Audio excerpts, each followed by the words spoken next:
You are standing in line at the corner store on a Tuesday night, $43 in your checking account, and a bill from the electric company folded in your back pocket that you have been too afraid to open for 3 days.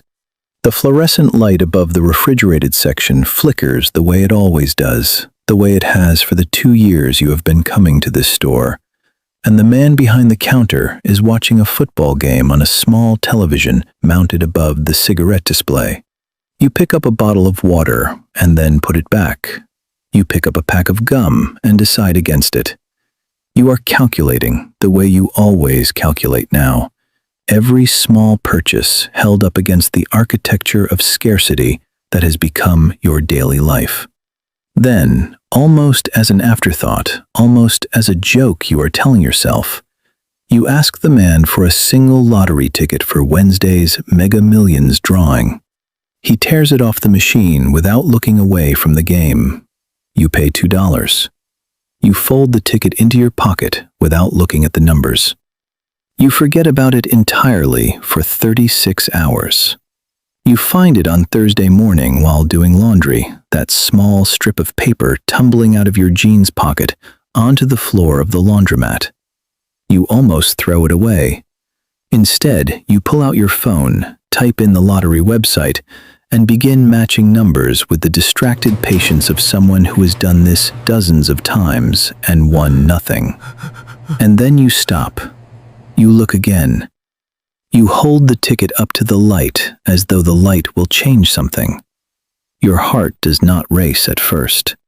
What happens first is silence, a profound internal silence, as though every system in your body has simultaneously paused to verify what your eyes are reporting. The jackpot is $702 million. The numbers on your ticket match every single one. You sit down on the laundromat floor. A woman with a basket of towels steps around you without comment. You do not tell anyone for 4 days. This is the first decision that matters, and you make it correctly, though you do not yet know why it matters so much. You go home. You put the ticket in an envelope. You put the envelope inside a book on your shelf, a thick novel you have not opened in years, and you push the book to the back of the shelf behind other books. Then you sit at your kitchen table and you think. You think for a long time. By the time the sun goes down, you have decided 3 things. You will not tell your family yet. You will not tell your friends yet. And you will not do anything at all until you have spoken to a lawyer. These 3 decisions, made alone at a kitchen table with $38 and a crumpled electric bill to your name, will save you from a category of suffering that you cannot yet imagine. You find an attorney who specializes in lottery winners. This is a more specific specialty than you knew existed 2 days ago. She is based 4 states away, and she charges by the hour. And you explain your situation over the phone in a low voice, even though you are alone in your apartment. She tells you the first thing you need to decide is whether to claim the prize as an individual or through a trust. She explains what a trust means in this context. She explains what anonymity laws exist in your state and what they do not protect. She explains what will happen to your name if it becomes public, and she does not soften any of it. Journalists, distant relatives, people you went to school with who you have not heard from in 15 years, strangers with causes and crises and stories that will be real and heartbreaking and endless. She uses the word siege. You tell her you want the trust. She tells you to come to her office and bring the ticket and bring nothing else that identifies you. You drive there the next day. You have put the ticket in a sealed plastic bag inside the book, inside a backpack that you keep on your lap for the entire 4-hour drive. You are aware that this is irrational and do it anyway.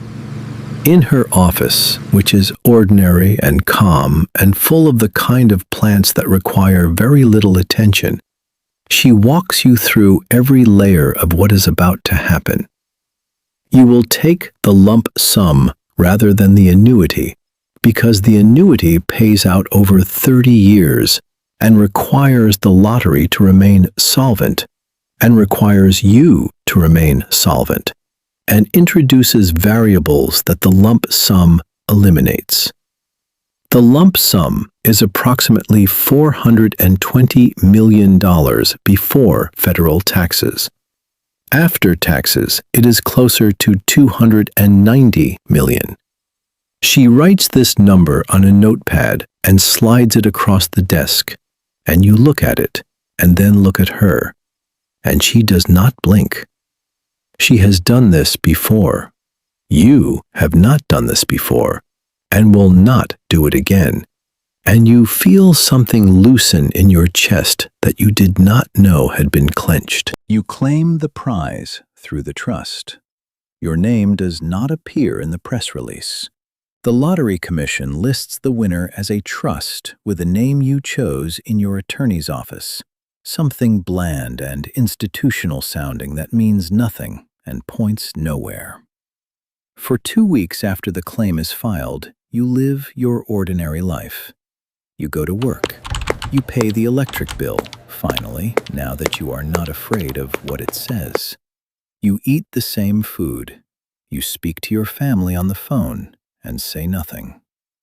This period of ordinary life, maintained deliberately while $290 million moves through legal and financial channels toward your name, is the strangest experience of your life. You feel like an actor playing yourself in a film about a version of yourself who is about to stop being that self entirely. The money arrives. It does not arrive as a check in a mailbox. It arrives as a series of institutional transfers into accounts your attorney and a team of financial advisors have spent 3 weeks constructing. When you look at the number in your account for the first time, you experience something that is not happiness exactly, and is not relief exactly. It is something more like vertigo, like standing at the edge of a very high place and understanding that the height is real. Now you have to decide what to do with it, and this is where most people, your advisors will tell you, begin to come apart. You begin with your parents. This is not the hardest conversation, but it is the most emotionally complex. You drive to their house on a Sunday. They have spent 31 years in that house, and the gutters need replacing, and your mother has been complaining about the kitchen floor for 6 years, and your father's truck makes a sound when it idles that he cannot afford to fix. You sit at their kitchen table, and you tell them. Your mother starts crying before you finish the first sentence. Your father asks you twice if you are serious. You tell them you are going to pay off their mortgage. You tell them you are going to replace the truck and fix the gutters and whatever else needs doing. Your father says that is too much. You tell him it is not even close to too much, and for the first time in your adult life, you are not managing the distance between what you want to give and what you can afford to give. And this, more than any number in any account, is the moment when the reality of what has happened becomes emotional rather than abstract. But then comes the harder geometry of family and money. You have a brother.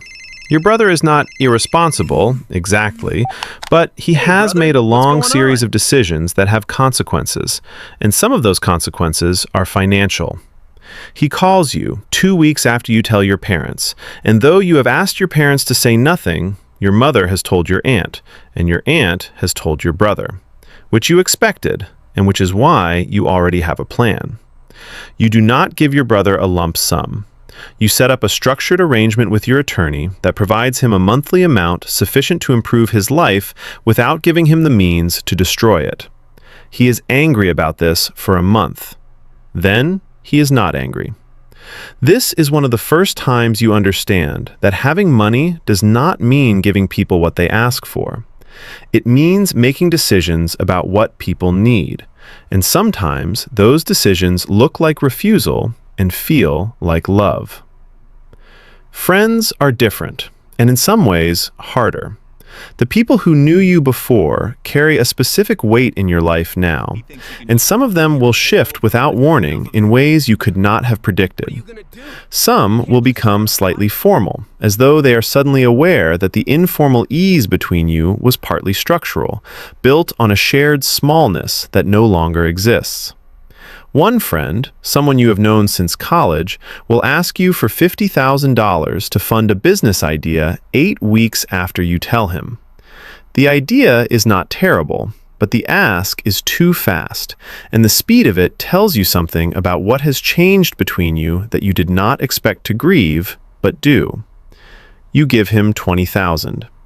Not because the business deserves 20 rather than 50, but because the act of negotiating within a gift is the only thing you can think of that preserves any architecture of equality between you. He accepts it. The business does not succeed. He does not mention it again, and neither do you, and eventually the friendship returns to something close to what it was, but the shape of it is different now, and you can feel where it changed if you press on it. 6 months in, you are living in a different apartment. Not a mansion, not yet, though you will eventually buy a house. The apartment is better than the one before, but not grotesquely better, because your advisors have strongly recommended what they call a transition period, in which you do not make irreversible lifestyle decisions, while your brain chemistry is still adjusting to a reality it has never inhabited. You think this is probably overly clinical language for something basically human, but you take the advice anyway. You buy the things that make daily life less like maintenance. A car that starts reliably, a mattress that does not have a valley worn into it from years of use, groceries bought without calculation. These small reliefs are larger than they sound. You did not know how much background noise the absence of money created until the absence of money was no longer absent and the noise stopped. You hire a wealth management team. This is the decision that will govern more of your future than almost any other. Your lead advisor is a woman who has managed the assets of exactly the kind of people you are now. And she is blunt in a way that you appreciate, because the alternative is someone who tells you what you want to hear, and that is dangerous. When what is at stake is a sum capable of sustaining your family for generations, if managed well, and evaporating in a decade if managed carelessly. Quote, she tells you that roughly 30% of lottery winners of significant jackpots face serious financial difficulty within 5 years of winning. End quote. You ask her why. She does not give you one reason. She gives you a structure, spending that scales to match the imagined permanence of the wealth rather than the actual yield of invested assets. Family obligations that compound without structure. Investments made emotionally rather than analytically. And the psychological weight of freedom that produces decision paralysis or impulsive action in roughly equal measure. You listen to all of this as though she is describing a disease for which she is offering a vaccine, and you receive the vaccine. You invest conservatively by the standards of someone with $290 million. You put the majority into diversified low-cost index funds, municipal bonds, and treasury securities. You keep a portion, about 8%, in a separate account that your advisor calls the Discretionary fund, which is the money you are allowed to use without her oversight for direct giving, personal projects, and anything else that does not follow the investment strategy.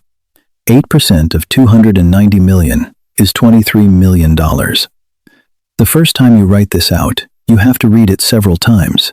$23 million to do with as you choose.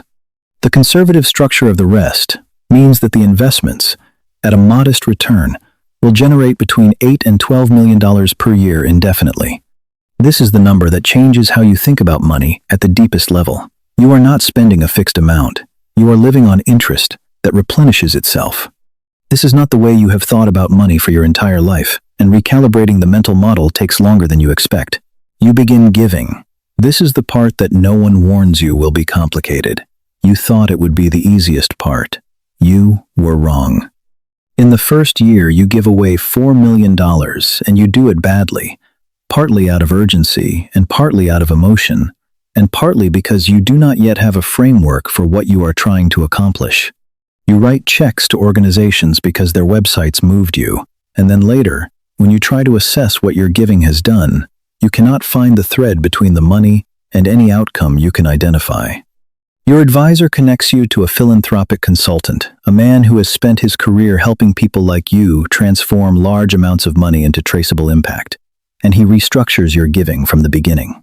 He asks you what problems you care about most. You tell him. He tells you that is a list of symptoms and asks you what causes you believe in. This distinction between symptoms and causes reorganizes how you think about money, about power, about the responsibility you now carry. You establish a foundation in the second year. It is a small foundation by the standards of institutional philanthropy, focused on two specific areas: economic mobility for people in the circumstances you yourself inhabited 2 years ago, and educational access in underfunded communities. You hire a small staff. You develop a grant-making process. You sit on the board along with 2 people with expertise you do not have, because one of the things you have learned is that money without knowledge is not power, it is just weight. And weight without direction crushes rather than builds. The foundation will give away between $1 and $2 million per year, which is not transformative at the scale of global need, but which, if directed precisely, will change specific lives in ways you will be able to trace and know and carry. In the third year, you buy a house. It is large by any standard you previously inhabited and modest by the standards of the world you now technically have access to. It has a room for your parents when they visit. It has a yard. You pay for it without a mortgage and sign the papers in an office downtown and drive home to a house that is yours in a way that nothing has ever been yours before. And you sit in it that night in a silence that is not the silence of absence, but the silence of arrival.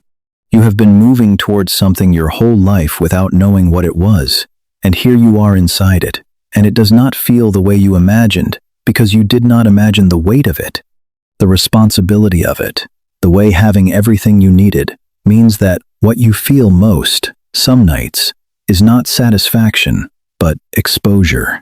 Because here is the thing that no one tells you about a life after $700 million. The money does not resolve the questions. It only raises them at a higher altitude. Before, the questions were small and immediate. Can I pay this bill? Can I keep this apartment? Now, the questions are enormous and slow. What do you owe the world, given what you now have? How do you sustain relationships without the equilibrium of shared constraint? Who are you when you are no longer defined by what you cannot afford? These questions do not have answers in the way that a bill has an answer when you pay it. They require living inside them for years, which is what you are doing, which is what you will continue to do. You are in the 4th year now. Your parents' house has new gutters and a new kitchen floor, and your father's truck has been replaced by something that starts, without ceremony, every single morning. Your brother is stable in a way he has not been since his 20s. Your foundation has funded 47 grants, and you have read every report produced by every grantee, and you know the name of a girl in a city far from yours who got into a university she could not have afforded without a grant. Your foundation made. And you think about her sometimes not as proof of your generosity, but as evidence that the money is real, that it is doing something in the world, that you are not simply warehousing it against the fear of loss. Your investments have grown. Your life has expanded. You are, by any external measure, the person who won. But you also know that there is no version of this life in which you stop deciding, stop calculating, stop holding things up against the question of what they cost and what they're worth. Currency has changed. It is no longer $43 and an electric bill. It is something harder to count, and impossible to fold into a pocket. It is the ongoing weight of having more than you need in a world full of people who do not have enough, and the question of what to do with that weight, which never resolves, which gets heavier and also somehow more bearable the longer you carry it, is the thing you wake up with every morning in the house that is yours, in the life that is unrecognizable, in the self that is still. Despite everything, trying to figure out what it means to have arrived somewhere you never planned to go.